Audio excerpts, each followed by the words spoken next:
Wise account tutorial 2026. Set it up correctly or getting getting your you're getting risk blocking out. So I can't create another account because I already got my ID here, my name here. So yeah, this is a problem. So all you need to do when creating an account right here, for example, right here, all you need to do is open up your what do you call this? Open up your Wise account, Wise app.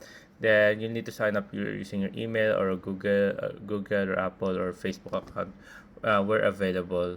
And then select the correct account type. You can use personal or business. But for most of the time, you use personal account. Then verify your email, check, and then enter personal information like full legal name, date of residence, resident address, and phone number. It says that, and once you've done with that, you need to complete a verification, like you put in your ID, and then there you go. And if ever you want to add like protect your to FA, it will be also added, but I cannot do that right now. But here I'm teaching you, guiding you. Then after that, you're done. Just add the payments. To send money, you'll usually need to link payment methods such as bank account, debit card, or credit card. And then there you go. And once you're done with that, you can just add yourself some recipients details if ever.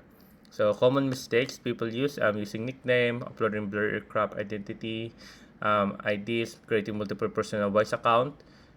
Those are one of the big things that will affect you. So if I were gonna create myself another voice account, it will bug out. It will not. It will get removed.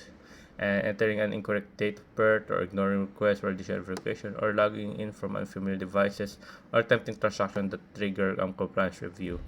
So yeah, those are the stuff. So setting up your Wise account correctly from the beginning helps you avoid unnecessary delays and security issues.